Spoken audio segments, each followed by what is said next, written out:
ذالکرام یہ آپ اس وقت میدان احد میں کھڑے ہیں۔ میدان میں مردوں کی بات ہوتی ہے، بند کمرے میں عورتوں کی بات ہوتی ہے۔ یہ مردوں کی بات کرنے کی جگہ ہے اور میدان ہے میدان احد۔ یہ احد کا پہاڑ ہے۔ جب لفظ احد سنتے ہیں تو سب سے پہلے رسول خدا کی حدیث یاد آ جاتی ہے جو احد سے منسلک ہے۔ پہاڑ کی آپ جسامت دیکھ لیں کس قدر وسیع و عریض پہاڑ ہے۔ رسول خدا صلی اللہ علیہ وآلہ وسلم نے ارشاد فرمایا کہ اگر کوئی شخص احد پہاڑ جتنا سونا اللہ کی راہ میں خیرات کر دے، کتنا بڑا احد پہاڑ ہے، سونے کی قیمت کا بھی آپ کو اندازہ ہے۔ ایک کنکر سونے کا ہو تو کتنا قیمتی ہے، ایک پتھر ہو تو کتنا قیمتی ہوگا، اور یہ پورا پہاڑ ہو تو کتنا قیمتی ہوگا۔ تو رسول خدا بیان کرتے ہیں کہ اگر کوئی شخص احد پہاڑ جتنا سونا اللہ کی راہ میں خیرات کر دے اور نوح نبی جتنی عمر پائے، 1000 سال سے زیادہ نوح نبی جتنی عمر پائے، اور تمام دن روزہ رکھے، کیسی مدد کا معیار ہے کہ خیرات اتنی بڑی، اور نوح نبی جتنی عمر پا کے تمام دن روزہ رکھے، تمام رات شب بیداری کرے، روز رات کو جا کے اللہ کی عبادت کرے، اور پھر فرمایا کہ صفا اور مروہ کے درمیان صحیح کرتے ہوئے بے گناہ مارا جائے، یعنی شہید بھی ہو گیا، خیرات بھی اتنی بڑی کر گیا، پورے دن روزہ بھی رکھتا رہا، پوری رات عبادت بھی کرتا رہا، کیا لیول ہوگا اس شخص کا۔ لیکن رسول خدا فرماتے ہیں اگر اس کے دل میں رتی برابر بھی بغض علی ہے، وہ جنت تو کیا جنت کی خوشبو بھی نہیں سونگھ سکتا۔ اتنا بڑا بندہ بھی اگر دل میں بغض رکھے گا مولا علی علیہ السلام کے بارے میں، وہ جنت کی خوشبو بھی نہیں سونگھ سکے گا، اور جنت کی خوشبو ہزاروں میلوں سے آتی ہے، یعنی ہزاروں میل بھی دور رہے گا۔ یہ احد پہاڑ ہے۔ احد میں اسلام کی دوسری جنگ ہوئی۔ پہلی جنگ غزوہ بدر ہوئی، وہ بدر کے مقام پر، اس کے لیے رسول خدا مدینہ سے نکل کے بدر تک جاتے ہیں۔ دوسری جنگ یہاں پر ہوئی کہ رسول خدا اپنے لشکر کے ساتھ مدینہ میں تھے، دشمن سامنے آ گیا، رسول خدا نے اپنی صف راہ کرتے ہوئے یہاں پر آگے ایسی پلاننگ کی رسول خدا نے کہ آپ نے اس پہاڑی پر، یہ چھوٹی سی پہاڑی آپ کو نظر آ رہی ہے، اس پہاڑی پر اپنے 50 تیر انداز بٹھائے، اور ایک کو ان کا امیر بنایا اور کہا کہ جنگ کچھ بھی ہو جائے آپ لوگوں نے نیچے نہیں اترنا، اور ہر حال میں اوپر ہی رہنا ہے، اور اوپر سے تیر اندازی کرنی ہے۔ اور اس طرح ہوا کہ یہاں پر جنگ فتح کے اندر تبدیل ہوئی، اور اوپر والوں کو نظر آیا کہ شاید جنگ فتح ہو چکی ہے اور مسلمان جیت گئے ہیں، اور اب مال غنیمت اکٹھا کرنا ہے۔ اوپر والے تیر اندازوں نے نیچے دوڑنا شروع کر دیا۔ ان کے جو سالار تھے انہوں نے کہا کہ رسول خدا نے منع کیا ہے نیچے نہ جاؤ، لیکن انہوں نے کہا کہ جنگ ختم ہو گئی ہے، اب ہم نیچے جا رہے ہیں۔ جیسے ہی وہ نیچے آئے، اور خالد بن ولید جو اس وقت ابھی تک مسلمان نہیں تھے، خالد بن ولید نے ایک پہاڑی کا چکر کاٹ کے پچھلی سائیڈ سے حملہ کیا، اور ایسا حملہ کیا کہ 70 مسلمان شہید ہو گئے۔ یہ وہ جنگ تھی کہ جس جنگ میں کلیجہ چبانے والی ہندا ایک ٹارگٹ لے کر آئی تھی۔ ہندا کے بہت ہی قریبیوں کو جناب حمزہ اور مولا علی نے مارا تھا غزوہ بدر کے اندر۔ وہ ہندا جو ایک بری عورت تھی، کلیجہ چبانے والی خاتون تھی، بعد میں فتح مکہ کے بعد جو حال ہوا آپ کو بیان کروں گا۔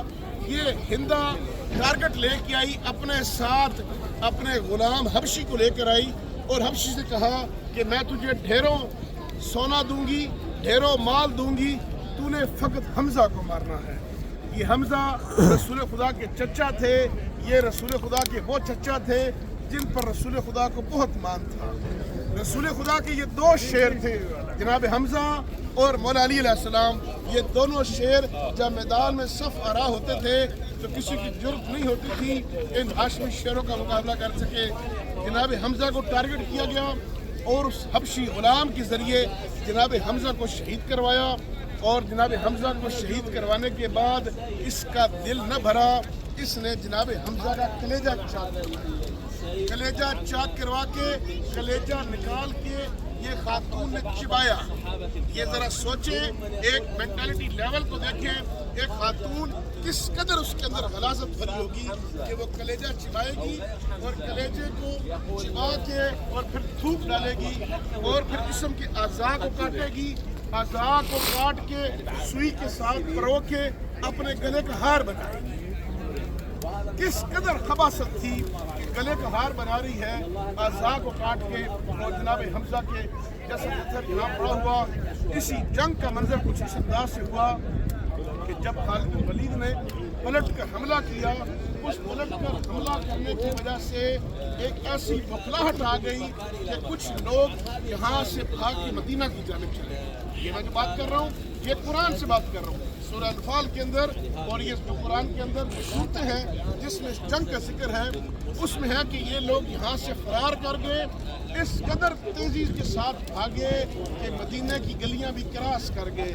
بعد میں یہاں تک کہا کہ خود اپنے ہی زوجہ سے پوچھتے ہیں کہ بہن رستہ کس طرف ہے، تو بہن نے کہا کہ زوجہ ہو تمہاری، مجھے کیا بہن کہہ رہے ہو؟ اس قدر بکراہٹ کا شکار ہوئے۔ رستے میں کسی نے پوچھا کہ کیوں بھاگ رہے ہو؟ کہا رسول شہید ہو گئے ہیں۔ کہا رسول شہید ہو گئے ہیں، تم کیوں نہیں مر جاتے؟ کیوں چھوڑ کے بھاگ رہے ہو؟ اور اگر رسول شہید ہی ہو گئے ہیں تو کیا تم رسول کو چھوڑ کر کافر ہو جاؤ گے؟ کیا دین کو چھوڑ بیٹھو گے؟ لیکن یہ لوگ بھاگ گئے، جن کو بعد میں تاریخ میں ہے کہ ان لوگوں نے پھر دوبارہ توبہ بھی کی تھی۔ اتنا بڑا جرم کہ رسول خدا کو تنہا چھوڑ دیا۔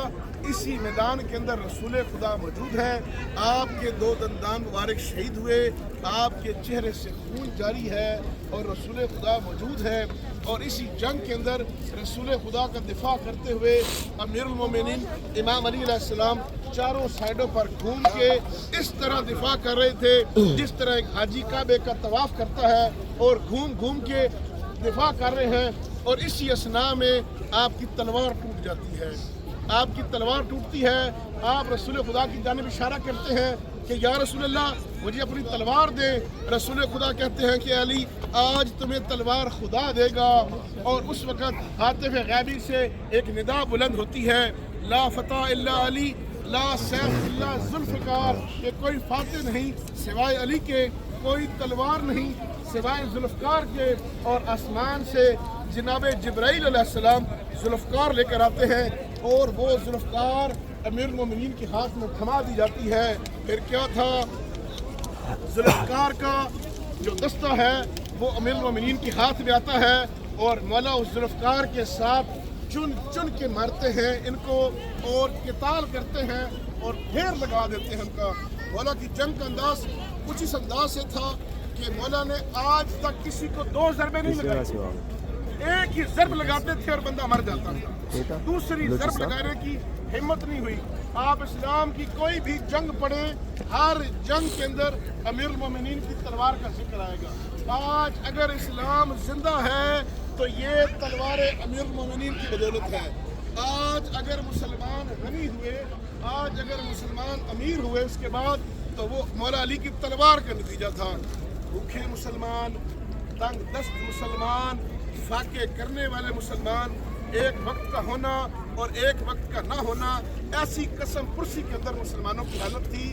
لیکن مولا علی علیہ السلام کی تلوار نے انہیں وہ فتح نصیب کی کہ ہر جگہ سے غنیمت آنے لگا، مال غنیمت آیا، اور مسلمان امیر سے امیر تر ہوتے گئے۔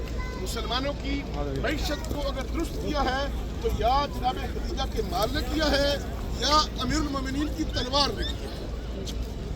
مولا علی علیہ السلام رسول خدا کا دفاع کرتے ہوئے آپ کو اپنے کندھوں پر سوار کر کے احد کی جانب لے گئے۔ احد کی جانب آج بھی مقام موجود ہے جہاں ایک تنگ سی گلی ہے اور ایک پہاڑ کے دامن کے اندر ایک غار بنا تھا۔ مولا کو سوار کر کے اس غار میں لے جاتے ہیں اور وہاں جا کے ایک پتھر پر رسول خدا کو بٹھاتے ہیں۔ وہ پتھر حکم خدا سے موم کی مانند نرم ہو جاتا ہے، کرسی کی شکل اختیار کر لیتا ہے۔ رسول خدا کو وہاں بٹھایا جاتا ہے۔ آپ کے دندان سے جو خون جاری ہے اس کے چند قطرے وہاں پر گرتے ہیں۔ آج بھی وہاں سے رسول خدا کی خوشبو آتی ہے۔ میں نے کئی بار اس مقام کی زیارت کی ہے، اس غار کے سامنے انہوں نے ایک دیوار بنا دی ہے تاکہ کوئی وہاں تک نہ پہنچ پائے. ہم پھر بھی جو جاتے ہیں ایڈونچر ہے, اوپر چڑھ کے جانا, پہاڑ کے اوپر جانا, اور وہاں سے اس کی ہم نے خوشبو کو کئی بار محسوس کیا ہے اس پروگرام میں. اور ایسی خوشبو آتی ہے جس کے بارے میں کہا جا سکتا ہے کہ یہ آج تک کبھی اس دنیا میں پہلے کبھی نہیں سنی. کیوں نہ ہو, رسول خدا کے خون کی وہ خوشبو ہے. اور وہاں بیٹھ کے رسول خدا کا دفاع کیا اور پھر قتال کیا اور مسلمانوں کو بخشا. اس جنگ کے بعد اتنا بڑا اس جنگ میں نقصان ہوا کہ جناب حمزہ جیسے شیر شہید ہو گئے, جناب مصعب بن عمیر جیسے جوان شہید ہو گئے, 70 صحابہ کرام یہاں پر شہید ہو گئے. اور 70 صحابہ کرام کی میتوں کو جو یہاں پر شہید ہو چکے تھے یہیں پر دفنایا گیا, اور جو زخمی تھے ان کو مدینہ لے جایا گیا. پورے مدینے کے اندر ایک شوق کا سما تھا. پورے مدینے کے اندر ہر گھر سے اپنے اپنے شہداء کے لیے غمناک آوازیں آتی تھیں, رونے کی آوازیں تھیں, گریہ جاری کی آوازیں تھیں. کہ اسی اسنا میں رسول خدا صلی اللہ علیہ وآلہ وسلم نے صحابہ کرام کی جھرمٹ میں کھڑے ہو کر کہا کہ کاش آج کوئی میرے چچا حمزہ کے لیے بھی روتا, آج کوئی میرے حمزہ کے لیے بھی روتا. اور یہ ذکر سننا تھا. صحابہ کرام نے اپنی ازواج کو حکم دیا اور رسول خدا کی یہ صحابیات ایک احالہ بنا کر رسول خدا کے گھر میں آئیں اور آپ نے ماتم کیا. یہ جو بات کر رہا ہوں یہ سیرت النبی میں اہل سنت اور دیوبند بہت بڑے عالم سید سلیمان ندوی نے اپنی کتاب کے اندر لکھا ہے, جو سلیبس کا بھی حصہ بن چکی ہے, کہ جس کے اندر ہے کہ رسول خدا کے اس قدر بیان کرنے کے بعد جب صحابیات کا ایک لشکر آیا اور صحابہ کرام کا ایک جھرمٹ آیا جنہوں نے رسول خدا کے گھر میں جا کر ماتم کیا, گریہ کیا اور رسول خدا کو پرسہ پیش کیا. اور رسول خدا نے جب یہ پرسہ سنا آپ نے دعا کے لیے ہاتھ بلند کیا کہ خدا جس طرح اس مشکل مرحلے میں آپ نے میری ڈھارس بندھائی, خدا آپ کو اس قدر تھا. یعنی کرام مدینہ میں رسول خدا نے غم کیا جناب حمزہ کا. جناب حمزہ کچھ بڑے پیارے تھے رسول خدا کو. یہ جناب حمزہ کا کلیجہ چبانے والی خاتون ہندہ جو کہ ابو سفیان کی بیوی ہے, معاویہ کی ماں ہے, یزید کی دادی ہے. پورا شجرہ لوگ بیان نہیں کرتے اور آج بھی حضرت ہندہ کہہ کر مخاطب کرتے ہیں. یزید کی اس دادی میں کلیجہ چبایا. ایک وقت آ گیا کہ فتح مکہ ہو گئی. اللہ نے رسول خدا کو مکہ کا حاکم بنا کے مکہ کے اندر بھیجا. آپ اپنے لشکر کے ساتھ مکہ میں پہنچے اور آپ نے عام معافی کا اعلان کیا کہ سب کو معاف کر دو, یہاں تک کہ ابو سفیان کو بھی معاف کر دیا. بہت بڑا دشمن تھا آپ کا, ہر جنگ میں پیش تھا, لیکن آپ نے کہا کہ ابو سفیان کو بھی معاف کر دو. جو شخص اپنے گھر میں پناہ لے لے اس کو بھی معافی, جو اپنے گھر کا دروازہ بند کر دے اس کو بھی معافی, جو ابو سفیان کے گھر پناہ لے لے اس کو بھی معافی. کسی نے کہا کہ یا رسول اللہ ہندہ کے بارے میں کیا کریں گے, اس حبشی غلام کے بارے میں کیا کریں گے جس نے حمزہ کا کلیجہ چبایا ہے. رسول خدا نے کہا اس کو بھی معافی, لیکن میرے سامنے کبھی نہ آئے. کہا ہندہ کو, اے ہندہ اور حبشی جب تک میں زندہ رہوں میرے سامنے نہ آنا, مجھے اپنے چچا حمزہ یاد آتا ہے. اور جب تک رسول خدا زندہ رہے یہ کبھی رسول خدا کے سامنے نہ آئے. رسول خدا نے اسلام کی خاطر کیسی کیسی قربانیاں دی, اپنا چچا حمزہ یہاں پر شہید کروایا اور پھر اس اسلام کو زندہ کرنے کے لیے حمزہ کے قاتلوں کو خدا نے ہمارا یہاں آنا عبادت شمار فرمائے. تمام زائرین اپنا چہرہ جناب حمزہ کی مزار کی جانب کریں گے اور میں زیارت پڑھاؤں گا.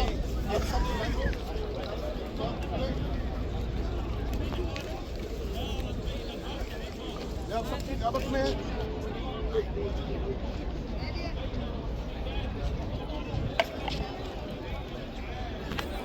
بسم اللہ الرحمن الرحیم. میں آپ سب کی دعوت میں زیارت جناب حمزہ اور دیگر شہدائے احد زیارت پڑھاؤں گا. السلام علیکم یا ام رسول اللہ صلی اللہ علیہ وسلم. السلام علیکم یا خیر الشہداء. السلام علیکم یا اسد اللہ واسد رسول اللہ. اشہد انک قد جہدت فی رسول اللہ وجدت نفسك ونصحت رسول الله وكنت فيما عند الله سبحان الله راغبا. بأبي أنت وأمي آتيتك متقربا إلى الله عز وجل بزيارتكما ومتقربا إلى رسول الله. بأبي أنت وأمي ومتقربا إلى رسول الله صلى الله عليه وآله بذلك راغبا إليك من الشفاعة ابتغاء بشارتك خلاص نفسي متعوذ بك من نار استحكم مصري لما جليت على نفسي آتيتك من شقة بعيدة تعالك فقاك ركبتي من النار وقد أوفرت ظهري ذنوبي فكن لي شفيا يوم فقري وحاجتي فقد سرت إليك مهتما وسرت إليك مقبرا وأنت بمن أمرت الله بسلته وحتى بعيد إليه.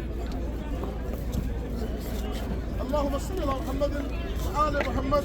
اللهم بارك برحمتك بالزوم لك أم رسول الله وتشغل كل نفس بما قدمت وتجعل عن نفسها وإن ترحمني اليوم فلا خوف ولا ألم ولا حزن